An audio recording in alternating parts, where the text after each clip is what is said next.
Welcome to another episode of UP2. 9 years ago, UP2 started as a live event series showcasing leaders who are as humble as they are successful. The humility piece is extremely important as we identify leaders who can inspire others.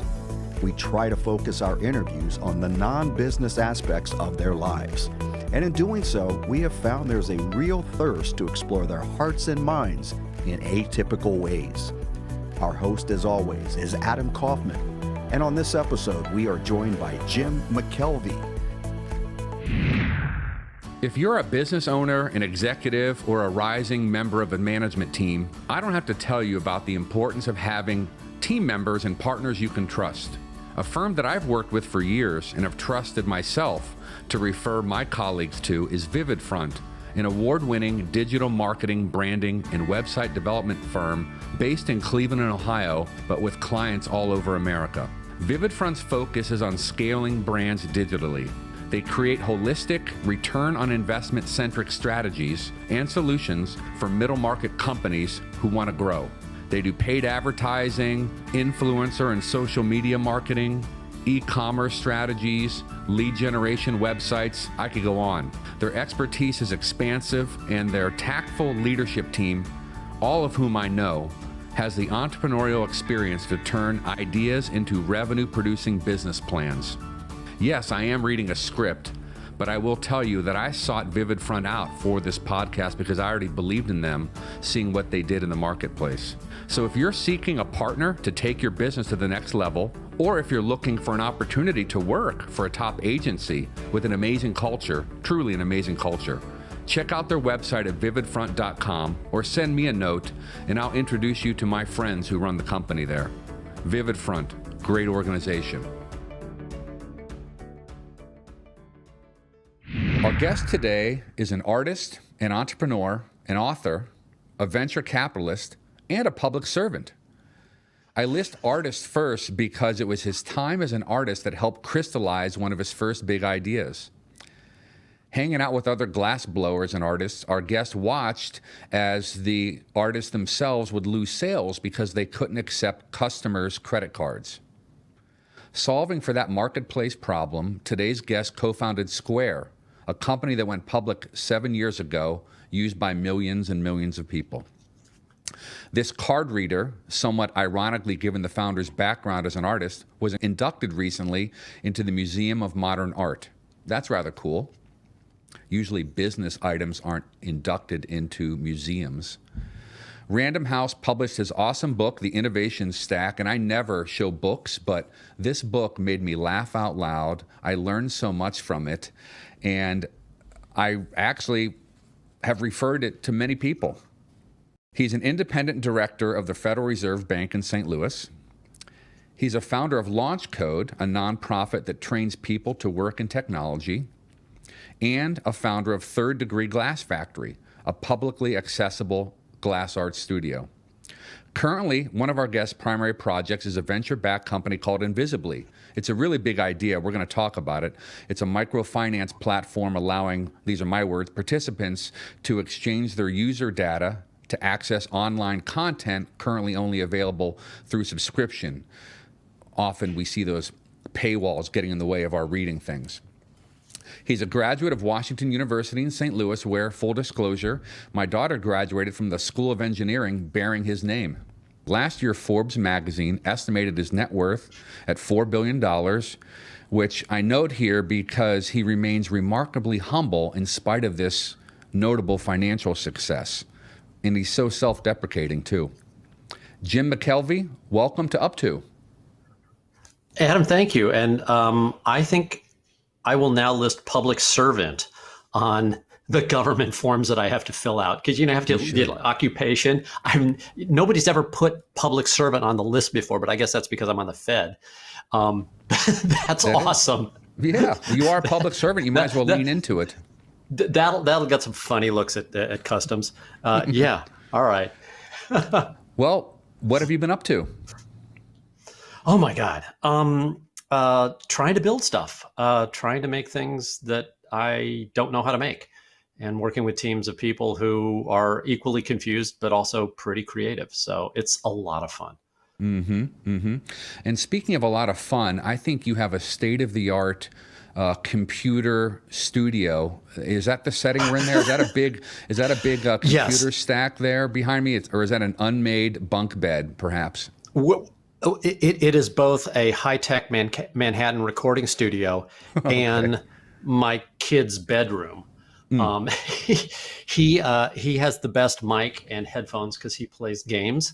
Yes. And I know you like to do interviews in person, as do I. Like, I hate this remote stuff, but it just wasn't working out with our schedules. So I took over the kid's bedroom, and that is a bunk bed in the background.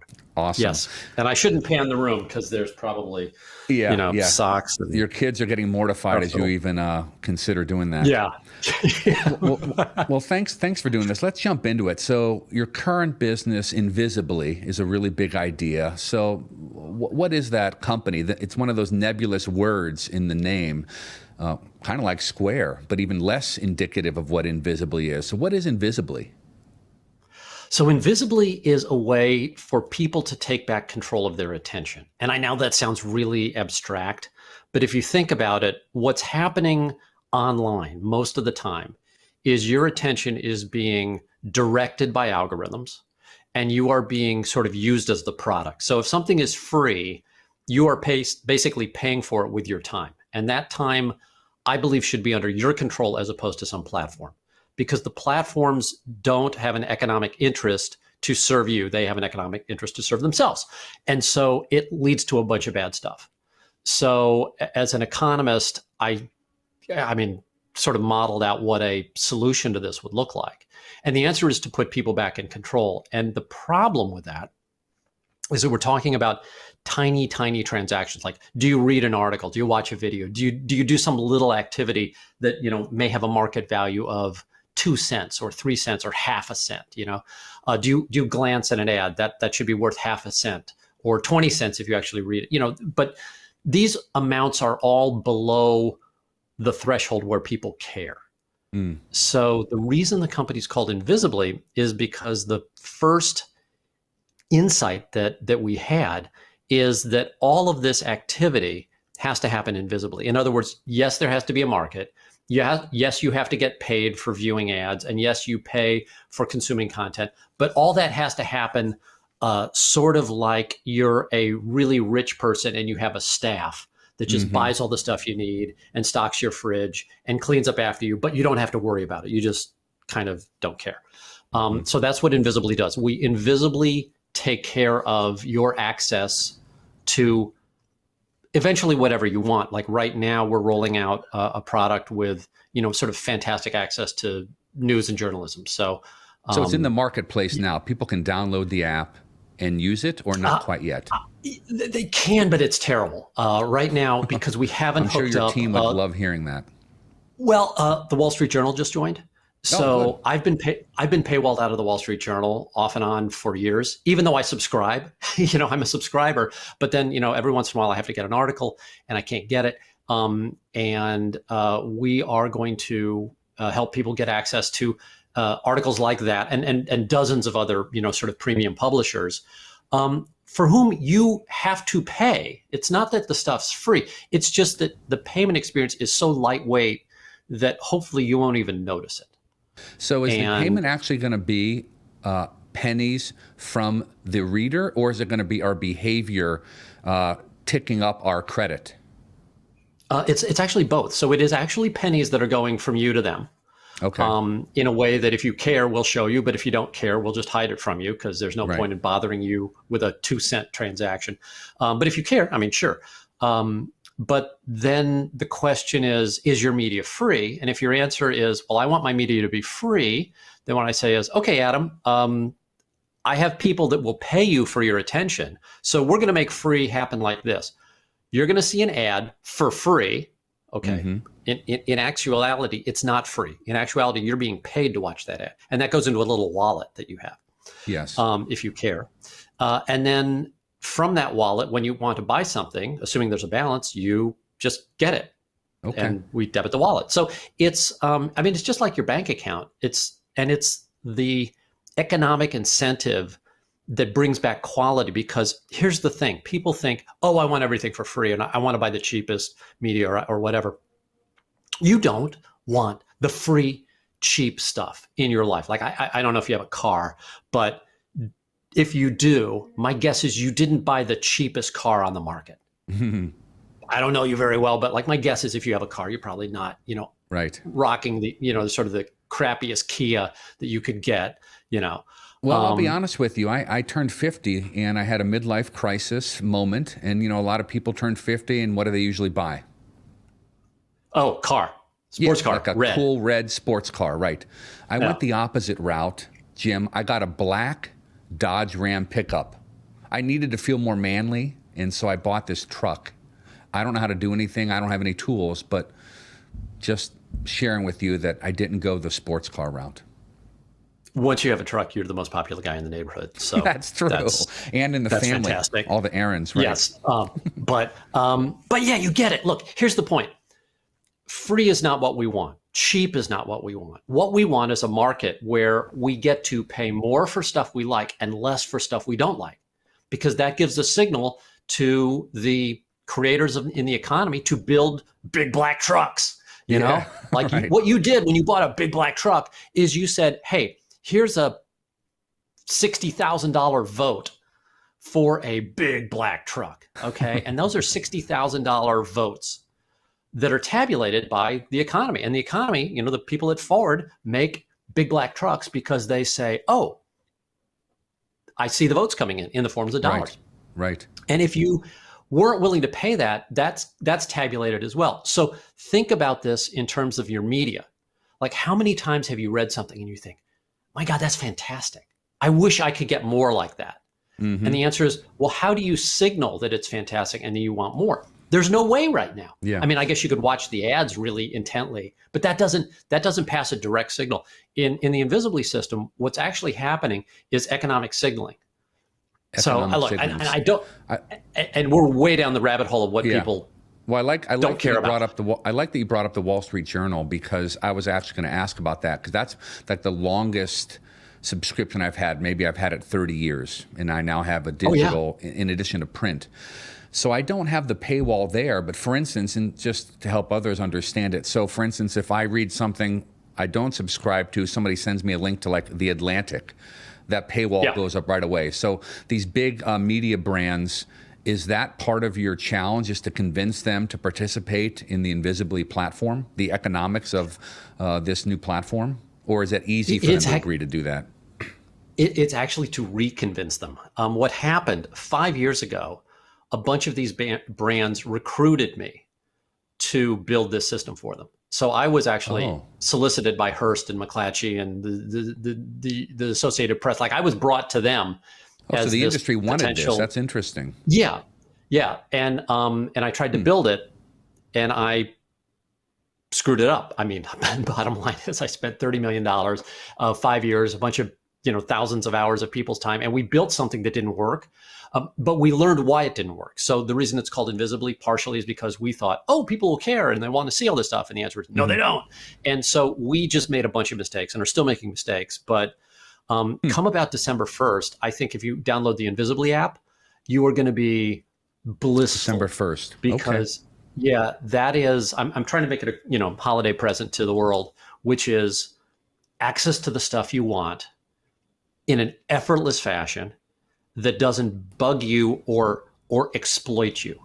Well, I'll be honest, I'm going to put that in our newsletter. I'll put the December 1st app in our newsletter, because we're not the world, but we have thousands of people reading that. So, oh my God. Good way to Thank you. uptick that.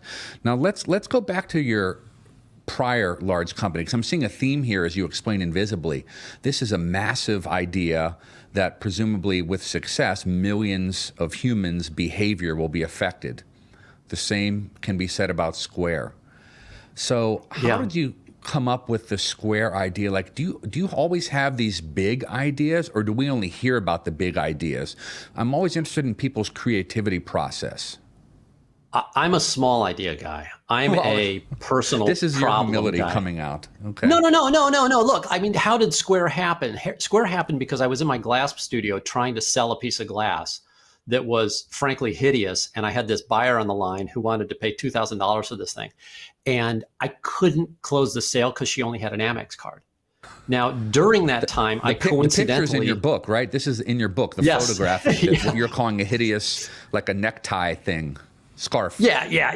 It was it's actually a drinking faucet. Like it's a bathroom faucet. It's even more ridiculous than you'd see at first glance. But the idea is Jack Dorsey, who is a friend and actually former colleague. Like Jack used to work for me at a company that I still have.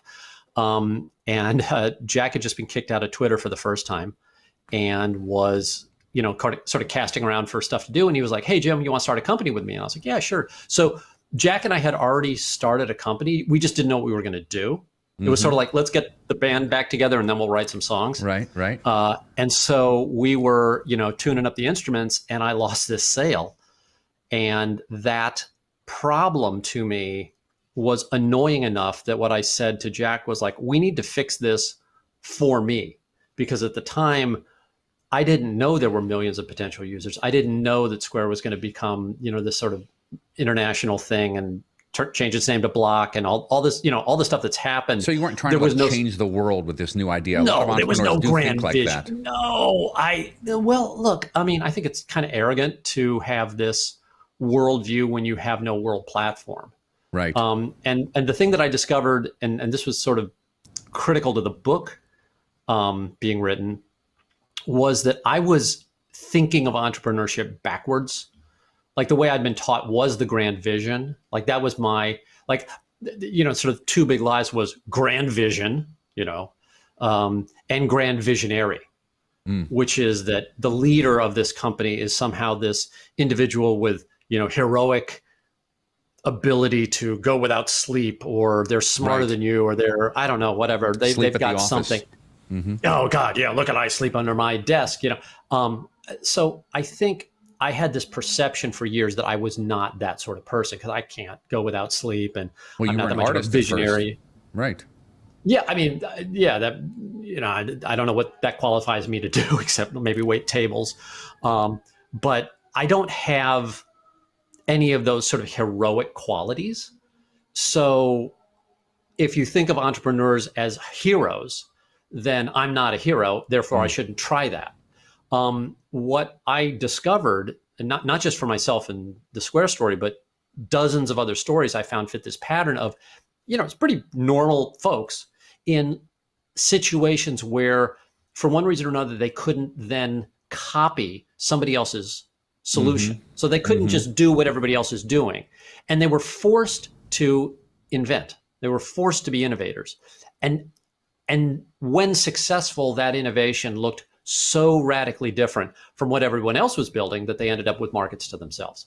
So if you look at the companies that I study in the book, these are world-changing companies that were all started by people who were not visionary, bold. Well, one guy was pretty bold, but I mean, like most people were just sort of normal guys in abnormal situations. Yeah, and I thought, not the hero.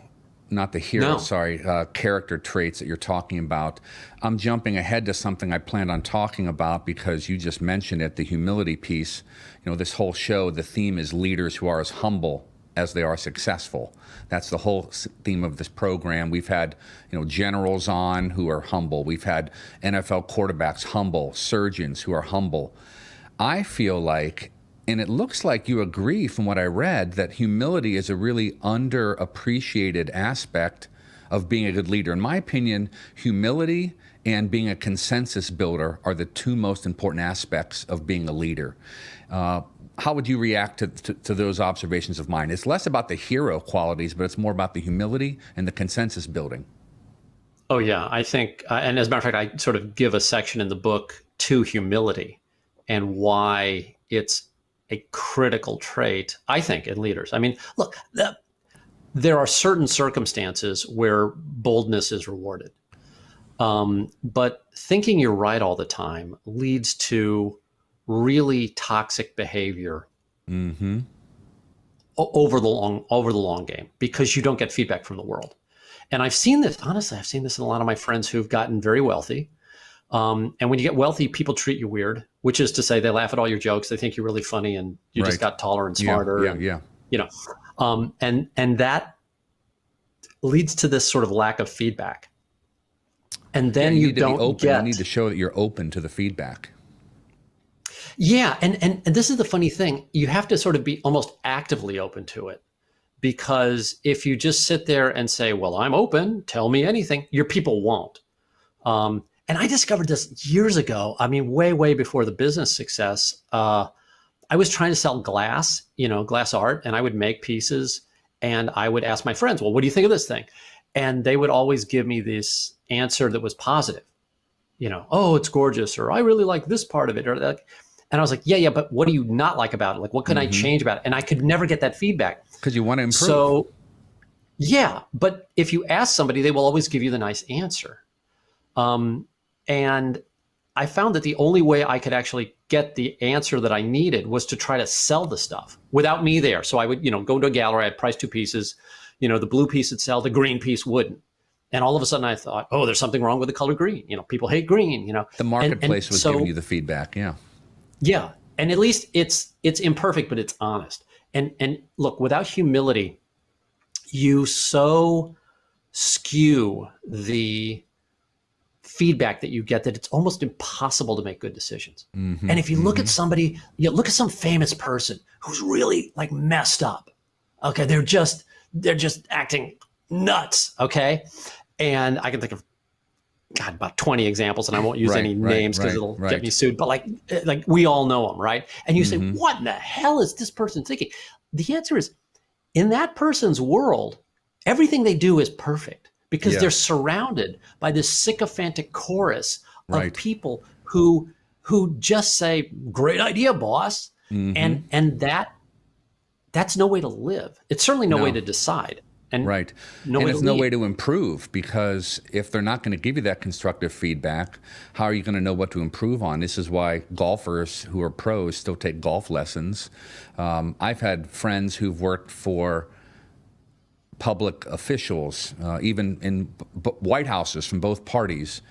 And very few people will tell the president, you gave a bad speech, because they all want to be in good graces with the top person. And that's true in the CEO boardroom as well. That's why we have independent board members now. Like, how often are we really going to challenge the head honcho? Because we're human beings. We want to be in good graces with the head honcho. Right. You can get kicked out. Like I almost got myself kicked off the Fed. I think twice, I mean, because you were like speaking your mind or being candid or. Well, the first time I was sure that what I was going to say was going to get me booted because it was pretty inflammatory. But they turned out to be really open-minded and cool about it. And I was like, oh my God, the Federal Reserve, I can't say enough good stuff about the way our central bank is structured. Now, look, have we made mistakes? Sure. Are we fixing them? Yeah, we're trying to. Good to hear you say that. But, not often do we hear people's insider view on that type of thing, but I'm glad to hear you say that there's some good people involved there. We only see CNBC headlines once in a while. That's it. It's not only good people, it's a good system. It's a good tradition. I like having an independent central bank. Having a central bank that is not controlled by the politicians is critical, because believe me, if you gave control of the Federal Reserve and the money supply to Congress, they would vote for stimulus every time there was an election, and we would be drowning like Zimbabwe. Like it would go down so fast. You could sink this ship with political control of the central bank, as we've seen with other central banks. When you're going to your first central bank Fed meeting, are you ever like thinking about what am I doing here? How did I get into this situation? I'm blowing art in St. Louis, trying to figure out if blue is better than green. How did I get here? My attitude is just shut up and try not to embarrass yourself for the first 2 meetings. Like I was just like, shut up and learn, shut up and learn, like, what's the Laffer curve? What's the Phillips curve? What is GDI? I didn't know what GDI was. A lot of acronyms. It's gross domestic income, if anyone cares. But I wasn't prepared for this. I honestly thought they were joking when they asked me to join the Fed. Like I thought it was somebody pulling my leg. What an honor, though. Something called imposter syndrome, and you're humble, and I have a sense you probably felt like I'm not supposed to be in here. But they keep inviting me back, and that's wonderful. So like you said, you listen for a while, you pick and choose when you speak up, and I'm sure you're earning your keep now. So that's, the country's better having a businessman in there, not just solely, ivory tower economists. So thanks for doing it, by the way. Well, I told a joke in front of Jay Powell last week, and it totally fell flat. I had this economic readout, and I was like, oh, I'm going to make them laugh. And I told it, and my setup was wrong. Okay, let's steer away from the Fed here. We don't want to change the markets. At today's recording, the markets are up right now. So let's move on, if we could, to a different topic. Again, it's near and dear to my heart because my daughter went to Washington University. But is it true that you wrote a textbook as a freshman because you thought the assigned computer science textbook wasn't up to par with what was needed? Did you really write a textbook when you were a freshman? Yes. I was a freshman. I wasn't even an engineering student at the time. I was an economics student. And the textbook that I had, which was required to purchase, like the professor wrote the thing, and it was garbage, and he made everyone buy it. And it was so bad. Like, this was laughably bad. Like, there was no argument that this was a terrible thing. But we had to pay for it, and I was offended at that. And I sort of offhand remarked to my roommate that I could write a better thing than this piece of garbage. And my roommate was like, well, why don't you? Wow. I was like, okay, I will. So I wrote a textbook, and then it got published. And this was before the days you could self-publish. Like, I actually had to talk a publishing house into doing it. And then the publishing house, so my father and I have the same name. So they thought it was my father, who's got this sort of long list of academic credentials. They thought it was Dad who was, writing these things. And they said, well, Professor McKelvey, we'd like to have you write another book. And they called my dad's office. You didn't bother correcting Well, them? my father, I didn't have a phone, right? They called my father's office, and my dad, who's pretty cool, he was like, I think you have the wrong Professor McKelvey.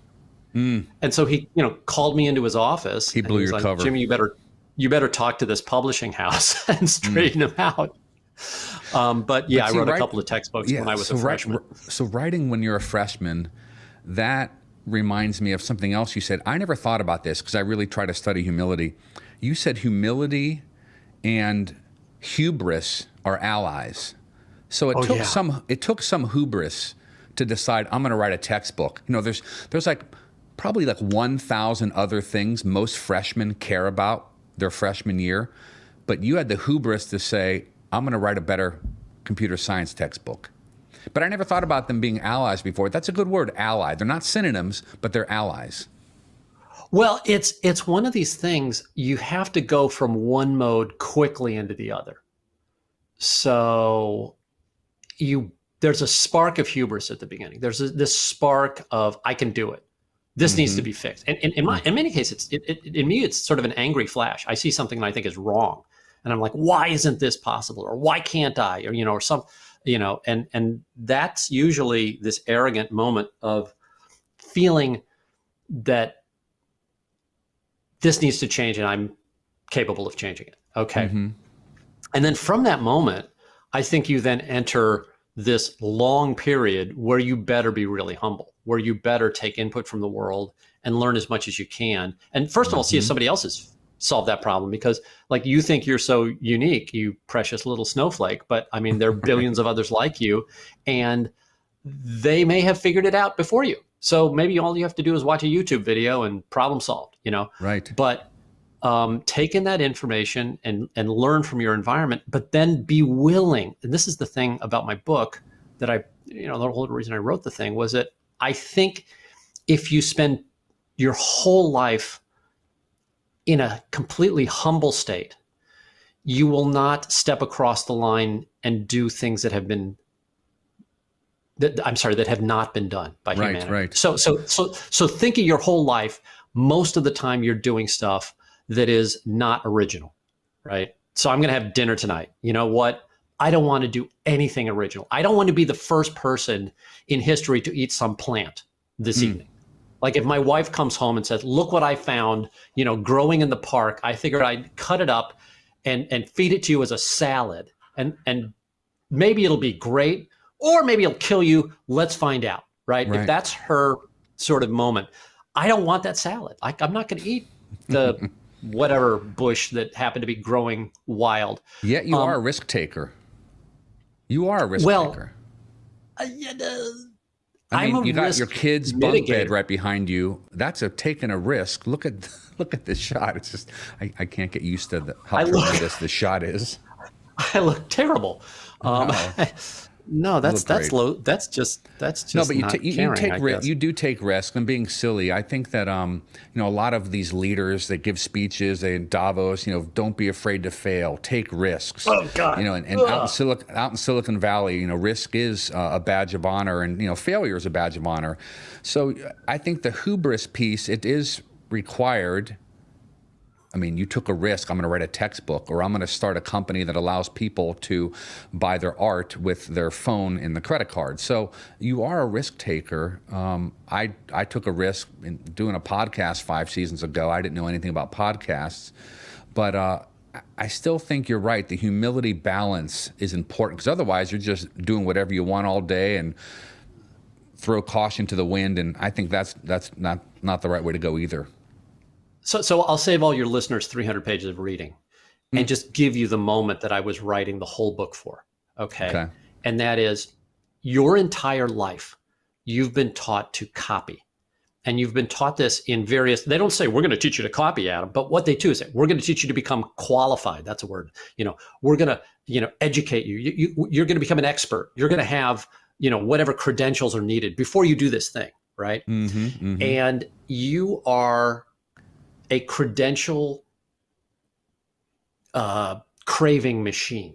You want to be qualified before you do the thing for the first time, Yeah. And that's a great way to be for almost every problem you'll encounter, except for the moment when you find yourself at the edge of what humanity knows how to do. And then you're going to look across that abyss and you say, I don't know how to do this. And because of your training, you'll hesitate at that moment. You'll say, therefore, I'm going to wait until I'm qualified. Here's the message. Nobody in human history has ever been qualified to do the thing the first time. Right. Right. Whoever the first person who ate asparagus, which is this weird looking thing that who knows, that guy wasn't qualified. Whoever ate it for the first time didn't die. He was not qualified, or maybe she wasn't qualified. That's that moment where you will in your life have to decide, do I step across this line and do something that I'm not qualified to do, and that humanity hasn't done yet, but in fact may advance the world if I That's where the entrepreneurship begins, right? In that moment. That's that moment. Decide. That's the when moment. You become That's the entrepreneur. Moment. Yeah. Do you think and that's where the entrepreneurship hubris can be is. taught? Like I ask people often, because every school now teaches entrepreneurship, not just colleges, every high school teaches entrepreneurship. I don't think it can be taught. I think there are innate skills one has or character traits one has, and definitely feel free to challenge my view on this, but I feel like one is either born an entrepreneur or not. You can learn how to be a better businessman, businesswoman, but I don't know, what's your view on that? There's no wrong answer, I guess, but how do you think about that? So I think about, and let me add one thing if I could, because like I go on LinkedIn profiles and I'll see someone who says they're very entrepreneurial. And then I look and see that they've worked for like 4 different banks over 19 years. Yeah. And that's fine. Yeah. We need bankers, but that's not an entrepreneur. That's not, like you just said, that's not going where no human has gone before and trying something, eating that asparagus for the first time. Do you know what I mean? It's almost like too trendy of a word now. It used to casually. So the word has lost its meaning or changed its meaning over the last 100 years. So when I started to write the book, I needed this word to describe the sort of humans that we were discussing. And there wasn't a word in English for somebody who was doing something new. The word entrepreneur used to mean that, but it now means somebody who starts a business.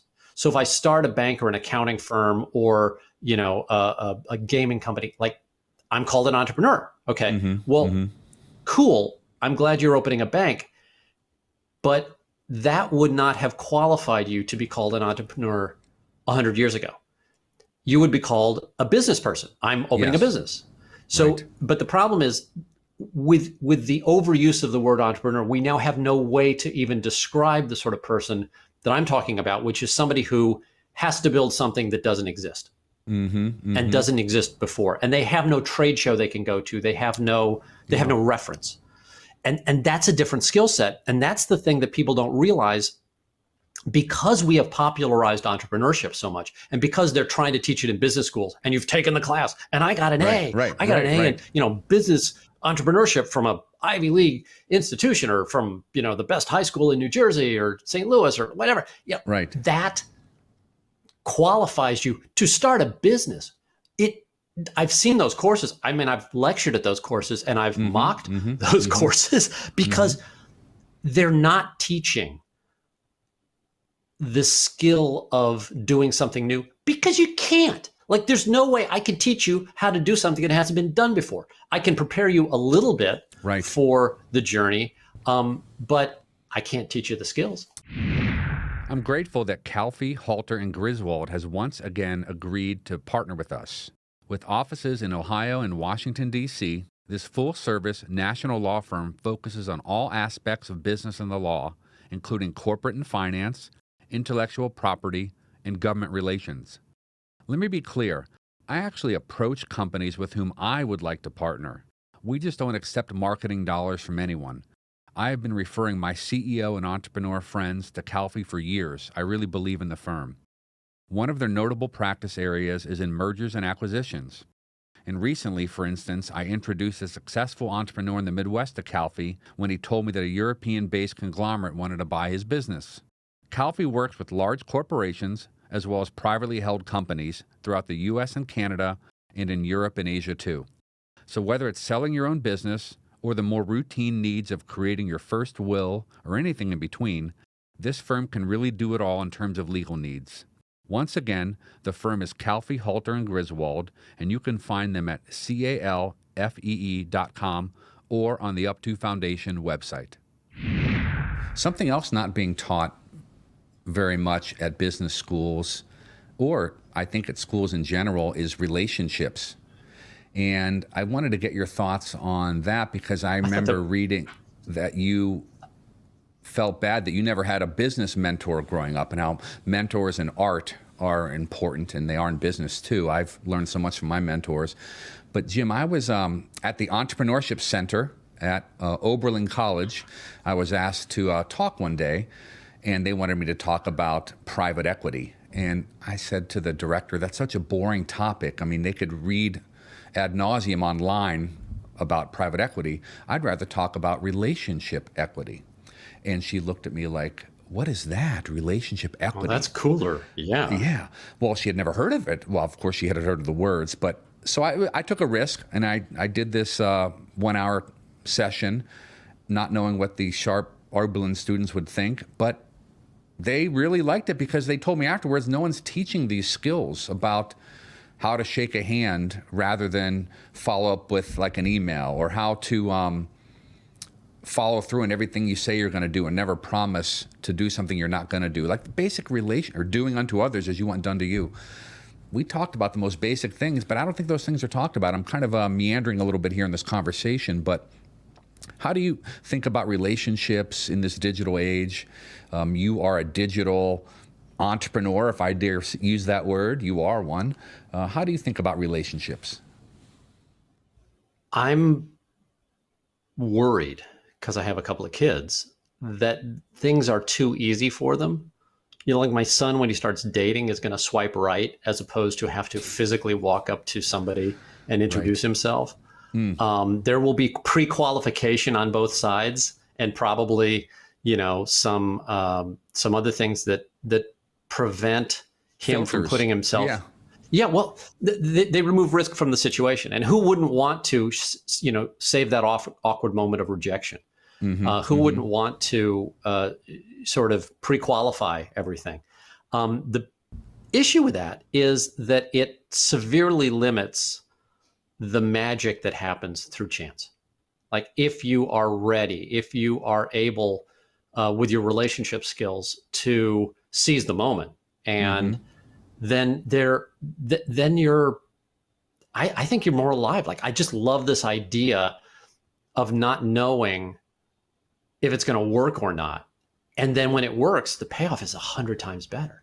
Yes. I would not want to steal that from a generation of kids. So I'm a little worried, but hopefully they'll have their own, sort of process. Look, every generation adapts. So I'm not sort of preaching that they need to, grow up in the 80s again. But I do believe that kids today have it almost too easy relationship wise, because it's been abstracted. Speaking of kids, do you think about maybe who's following you? I mean, you lent your name to the engineering school at WashU. Do you think about maybe who you're mentoring, even in a distant way, not direct mentoring, one-on-one? Do you ever think about your own unintended consequences of your success and how people are watching how you behave and how you build companies? Yes, a little bit. Although I quit social media officially this week, done. Officially, Off. I didn't get the press release, but that's good. Well, I mean, because I would have put it out on Twitter, and I was like, you didn't tweet it, right? Account. Ironically, no, I didn't. I just dumped. Full thing. I wasn't really using social media, and then I wrote this book, and then the publisher was like, "Well, you have to do social media to promote a book," and I was like, yeah. So, I asked Jack to give me some followers on Twitter, and his favorite bots. Give me all that traffic His you guys are denying.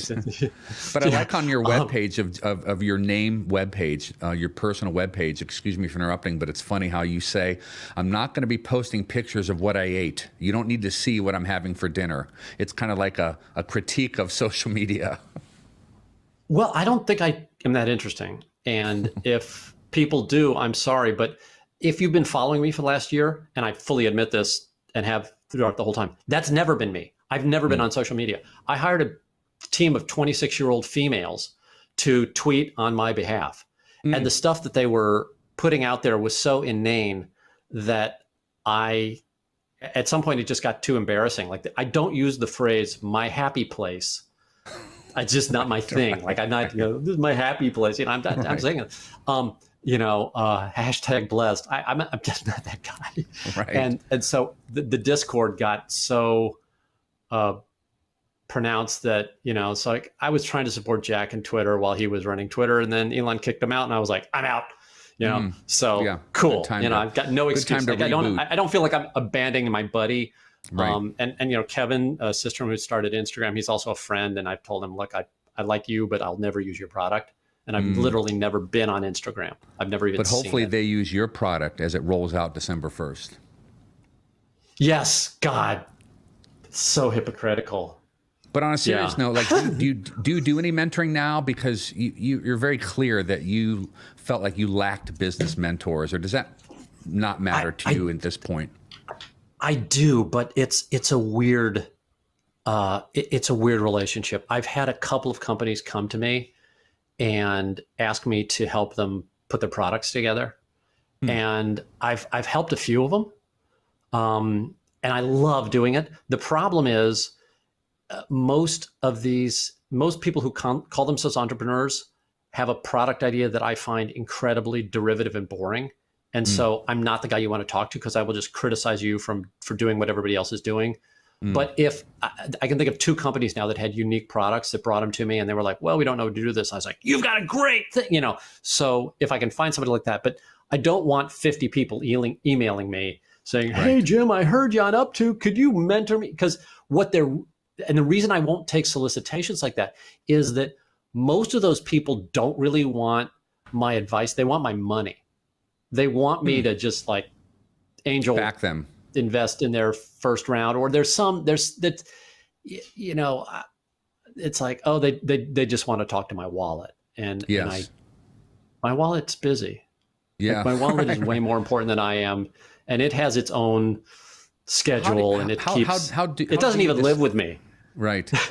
How do you decide what to get involved in, whether it's your time or your dollars or your thought leadership? Because I'm sure you're peppered with so many different opportunities. I like learning how people decide what to get involved in? Do you have like a personal mission that you only follow that discipline, or how do you filter your own opportunities?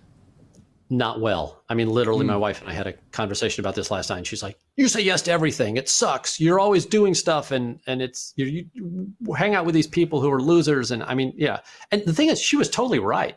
Well, hopefully she wasn't talking about today's podcast at 11:30. No, she didn't know about this, but I mean, I didn't tell her I was doing it either. Okay, I mean, just full disclosure. It's like, I don't know. Right. No, right. I mean, but the point is, this is good because, by the way, Adam, I love how you prepared for your project. I like how you thought about it. We had a prep call. You do work. You create a product. You craft. I mean, that's the stuff that I like. I mean, I respect people who craft what they're doing. Thank you. But most people don't. Like, most people just go straight, well, let's just roll the cameras and see what happens. And like, oh, right. God. I think I have this problem of saying yes to way too much stuff. But if I would like to tell you the answer that I wish I could honestly give, what I probably should do and have not yet learned how to do it yet is to say no to almost everything until I find something that is personally motivating, and to be really honest about what motivates me, which is weird and sometimes perverse, and sometimes it's like bad. But if that's what gets me out of bed, like and I'm not saying I'm this person, but like if I got out of bed driven by nothing but hate and spite and sort of this raft of negative emotions, but it got me going, okay, cool. I'm good with that, Right. That to me is better than trying to think that I should be doing something. Well, I should care about, animal cruelty, I'm sorry, I don't. Like, I do, but I don't enough to do anything about it. Like, that's the thing. But I like how self-reflective you're being, though. I mean, you're being honest about you need to be better at something, in this case, filtering what you focus your time on. A lot of people don't even look in the mirror, but you're admitting that you need to do better at this. It's a great shortcoming. I mean, and if I'm going to be honest, like, there's a lot of stuff, like, I care about the environment, but I don't care so much about the environment that I've stopped traveling by air. Right. I mean, I've not cared about the environment so much that I've stopped using all plastics. I haven't. I mean, I'm hypocritical in 100 ways, so I should just sort of shut up and. No. Well, don't take advice from the guy in his kid's bedroom. Well, what you've shared that you're going to be launching on December 1st. Let's think beyond that a little bit, maybe into next year or into the next couple of years. Like, what's really exciting you right now? What do you, as we wrap up today's conversation, I can't believe how fast the time goes, but what are you looking forward to in the future down the road? And definitely doesn't have to be solely work oriented. Like, what are you excited about right now? So my two big work projects right now, Invisibly, is, I think, going to be a game changer for people. I think it's magical to, one, have access to the stuff you want, but two, have choice about what you want. Because if you think about the news feed, you don't want a feed. You want a menu. Like, we feed cattle in the Midwest. Where I'm from, if you're on a feed lot, that means you're a, cow about to be slaughtered, and we're shoving as much, grain into you as we possibly can.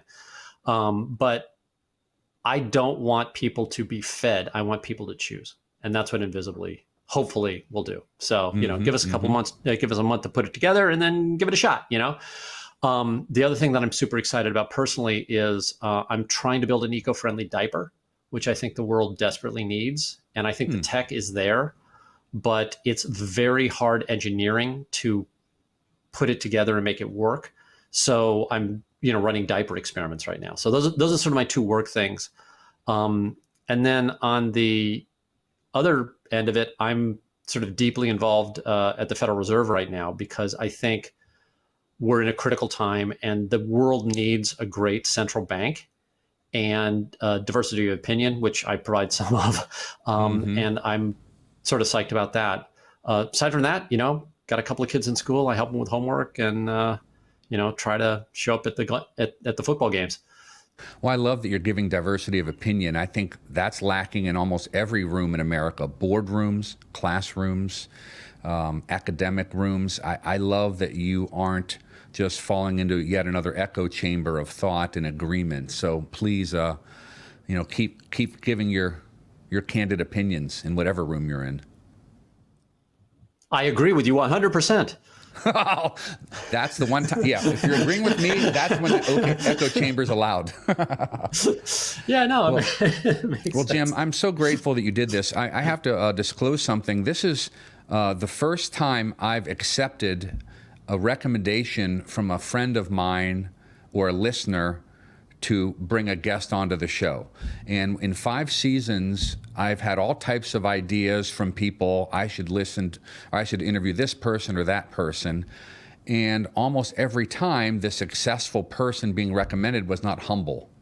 And so that was always my first filter, because our show's theme of leaders who are as humble as they are successful. So once our mutual acquaintance recommended you to me, I didn't know you at all, just knew you from afar, from the McKelvey school. I watched some YouTube clips, I read some excerpts from your book, and I saw so quickly how humble you truly are. You are truly humble. Sometimes I would actually even approach somebody, or I would just interact with somebody, and the person would say, "You should have me on your show because I'm humble." Like that right away is like, if someone leads with they are humble, that's who you don't want to have on a program. That's somebody. So you are truly living an ethos of humility and authenticity. And thank you for just trusting me, because we didn't know each other that well, to be on the program. I'm really grateful. Well, honestly, the fact that somebody recommended me for my humility is actually very humbling. But look, I think, thank you, because it's difficult to promote something that you think is valuable without putting yourself as the product. And I don't believe I'm a very good product. Some of the things I work with are, and so I'm trying to walk that line, because these days a lot of product, not you, right? Yeah, I don't think you should, revere me if you like what Square built or what, Invisibly's building or anything like that. Yeah, I mean, maybe take that to a personal level and say, I can build something great and I don't have to put my name on it. You can if you want, but I think it's very liberating to be, sort of in the background. And I think I prefer being in the background. I would like, that's the reason Jack was CEO of Square and I wasn't. Like, I mean, that conversation took all of 15 minutes because he wanted to be CEO and I absolutely didn't. Like, I just did not want to be front and center. Because first of all, I'm not very good at it. And secondly, God, what a pressure cooker that is. Well, that's humble of you to know what you enjoy and maybe what you're not as good at. So yet again, another example of who you are as a person. So thank you for being with us today. You've made me a better listener today, because I wanted to hear every word, and I'm sorry I interrupted you a couple times, but there were just so many topics I wanted to delve into a little bit. So I really appreciate your time. Well, Adam, thank you so much. And congratulations to your daughter for graduating from engineering school. That's, I mean, the McKelvey School. World needs more engineers. The world needs, it's named for my father, not for me, but the world needs more engineers. The world needs more engineers. So cool. Well, thank you. And thank you to your boys for letting us use their room for today's studio activity. Yeah, here we go. All right. Okay. Bye, Jim. Thank you. Bye from the bunk room. Thank you for listening to the UP2 podcast. If you enjoyed this episode, please subscribe via your podcast platform of choice. To receive our newsletter, suggest speakers, and give your candid feedback, please email Adam directly at adam@up2foundation.org. We would love to hear from you. The UP2 podcast is produced by the BL Media Group, right outside of the nation's capital in Washington, D.C. See you next time.